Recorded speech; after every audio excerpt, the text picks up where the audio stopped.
Shalom. So today I would like to invite you to join me on a journey. As I've been studying history and looking into primarily the history of the ancient Near East up to the first century Common Era, I've realized that there's a lot about history that we don't know. My interest in biblical history really began when I began to try to put a timeline together of the Bible and connect it to modern day events. And as I read the different testimonies, I realized that there's a lot that we don't know. There's a lot of history that's written by the people who actually lived in or immediately after that time that modern historians dismiss, and they seem to think that we know more about the ancient world than the people that lived in the ancient world themselves.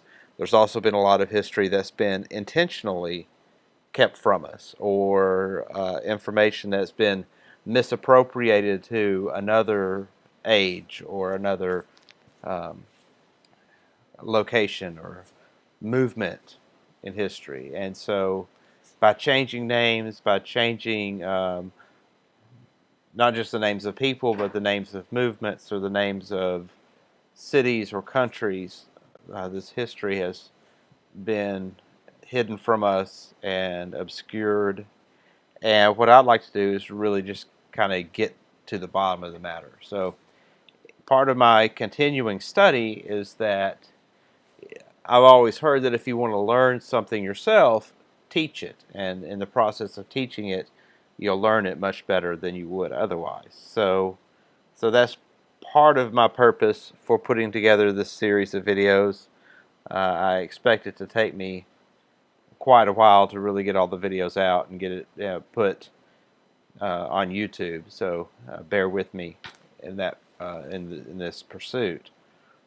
But I do believe that there's some very exciting stuff that we can uncover. If you've watched any of my videos, you've seen some of the things that I put together on the Nazarenes and the Ebionites. And the more I study into it, I believe that there's a connection with some historical events in Egypt also. So if you read the scripture, generally when you think of biblical terms mingled with the history of Egypt, the thing that comes to mind really is the Exodus. But all through biblical history, there was a kinship between Israel and Egypt. We tend to think of Egypt as this big, evil, paganistic entity, and rightly so it was. But we miss the fact that Israel and Egypt continued to have a close relationship. It began when Abraham went down and sojourned into Egypt, and then of course later Jacob, Israel did. Moses brought the children of Israel out of Egypt, and then in the days of David and Solomon, you saw this Egyptian and Israelite history begin to intermingle again. During times of hardship, the Israelites tended to turn to Egypt, and of course that's something that generally would anger the Creator. And I'm not saying that we need to study Egypt in order to intermingle with the Egyptians, but we have to face the fact that that's a part of the Israelite history, and so we can learn about Israel if we can find the connections of Israel to Egypt. The problem is that we're told, despite the fact that the Bible is constantly referring to Egypt, and you see a lot of interaction with the Israelites in Egypt, we're told that the Israelite or the Egyptian history itself doesn't really speak of Israel, or Egypt may mention some of the later kings of Israel, but there's very little interaction from the Egyptian side toward Israel. But I don't really think that's so, and I think that I've began my own journey of uncovering some of this information. Not through my own research, but through the research of others. And so I'd like to begin to share some of that with you, and hopefully as I begin to teach this online, maybe I can make some of the connections myself and really uncover some things that perhaps has been lost.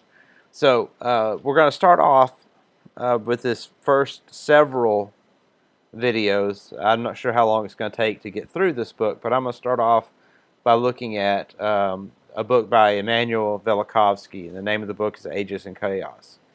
And part one of Ages and Chaos is a reconstruction of ancient history from the Exodus to King Akhenaten.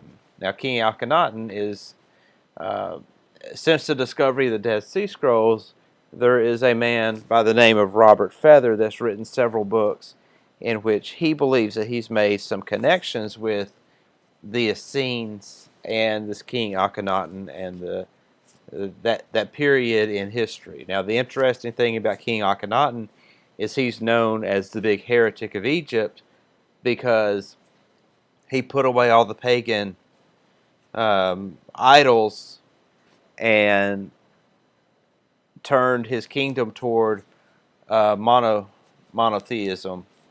in the worship of a god which he called Aton, which Mr. Feather has linked to the Hebrew term that many of us are probably familiar with, Adonai. So Aton or Adon, Mr.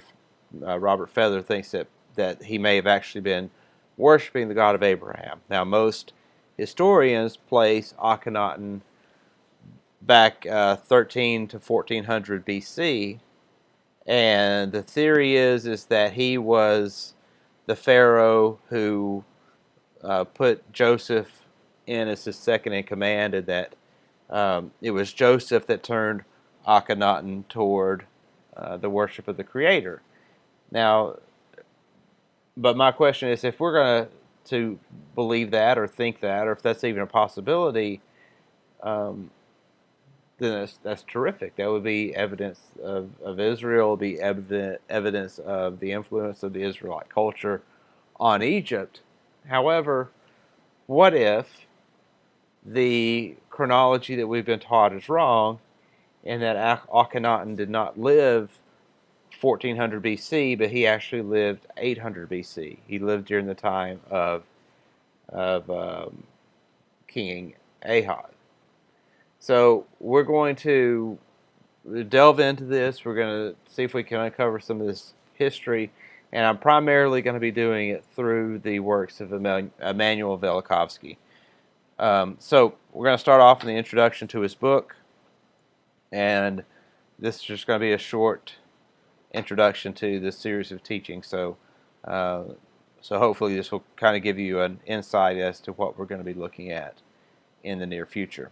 Okay, Mr. Velikovsky writes, many wondrous things happen when historical perspective is distorted. In order to understand the scope of the displacements in the history of the ancient world, one must try to conceive of the chaos which would result if a survey of Europe and America were written in which the history of the British Isles were some 600 years out of line, so that Europe and America in the year would be 1941, while in Britain it would be 1341. So if you could imagine reading a history book where the author of the history book was writing about the history of Britain in 1341, while in the rest of Europe and America the year was 1941.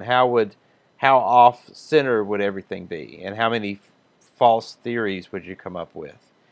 He goes on to say, as Columbus discovered America in 1492, the Churchill of 1341 could not have visited this country, but must have visited some other land. The scholars would be divided in their opinion as to the whereabouts of that land, and met its chief. Another chief, not Franklin Delano Roosevelt of Washington, would live in history as co-signer of a charter with Churchill of Britain in 1341. But as American records would speak of Churchill, who crossed the ocean in the early 40s of the 20th century, British history would also have a Churchill too, 600 years after the first one. And Cromwell would also be doubled by the same process. he would have to live 300 years before Churchill won, and also 300 years after him, or 300 years before Churchill too. The First World War would be fought twice, as would the Second. The First World War and its second variant would follow the Second World War and its first variant by 5 3/4 centuries. By the same token, the development of the Constitution, the cultural life, the progress of technology, and the arts would appear in chaotic distortion. So in other words, if you had two histories of two different countries or continents displaced, as you read about the First World War in each history, you would think it's talking about two different wars. Or as you would read about, for instance, here it said Winston Churchill in the American history, and then you'd read about Winston Churchill in the British history, you would think it had to be two different Churchills. So you would have Churchill 1, and then 600 years later, Churchill 2. By the same token, the development of the Constitution, the cultural life, the progress of technology, the arts would appear in chaotic distortion. Like you wouldn't be able to figure out the history because it would all seem contradictory. You would see the influence of things that you dated much later occurring before their time, and such and so forth. Newton in England would become an early forerunner of Copernicus instead of following him. Joan of Arc would revive the old tradition of the suffragettes of the post-Victorian days. She would be burned twice, with an interval of 600 years between, or with the growing confusion of history, she would have to return to the stake a few centuries from today to suffer her death again. In the case presented, not only the history of the British Isles would be doubled and distorted, but also the history of the entire world. Difficulties would, of course, arise, but they would be swept away as oddities. Complicated theories would be proposed and discussed, and if accepted, they would establish themselves as new, strong obstacles to a correct perception of past history. So, in other words, new theories would constantly be being proposed to try and make sense of all the confusion. But meanwhile, the simplest answer, which was that these two histories were out of sync, would be totally missed. The primary error can be found in Egyptian history because of retardation. The history of Egypt was taken out of real contact with the histories of other people. Events in which the people of Egypt and the people of Assyria or Babylonia or Media were involved were recorded in the histories of these people from the Egyptian annals. And the same events were then described for the second time in the history of Egypt. The annals of these other people, participants in the events, being the source. Thus, the histories of Assyria, Babylonia, Media are disrupted and spoiled. The history of the Hittite Empire is entirely invented. The Greek history of the Mycenaean period is displaced, and that of the pre-Alexander period is lacerated, and Spartan and Athenian warriors, even those with well-known names, appear once more in the pages of history as archaic intruders out of the gloom of the past. We shall read the story of the plagues of the days of the Exodus, written by an Egyptian eyewitness and preserved on papyrus. We shall be able to establish the identity of the mysterious Hyksos, and also to indicate the site of their stronghold, Aureus, probably the greatest fortress of ancient times. We shall read the Queen of Sheba's record of her journey to Jerusalem in the days of Solomon, and shall see illustrations depicting this voyage and showing the inhabitants, the animals, and plants of Palestine at that time. We shall have before our eyes photographs of the vessels and furniture and utensils of the temple of Solomon, as cut in stone bas reliefs by the contemporaneous artist. Then will follow texts of letters written by Jewish kings, Jehoshaphat of Jerusalem and Ahab, the center of Jezreel, and also by their military chiefs, signed with names that we know from the scriptures. So what Velikovsky is going to bring forward is everything from Egyptian paintings and carvings of the actual items from the Jerusalem temple itself. We'll be able to read the record of the Queen of Sheba going to visit Jerusalem and meeting with Solomon. All of this stuff we'll be able to uncover once we realize that once we put those pieces of information in the proper historical century. So the question is, are you up for the journey? Do you want to uncover the truth about the history of Israel? Because some of the things that you're going to learn, if you choose to watch these videos and go with me, that you're going to learn some things that are going to be surprising, maybe even difficult to understand or to hear.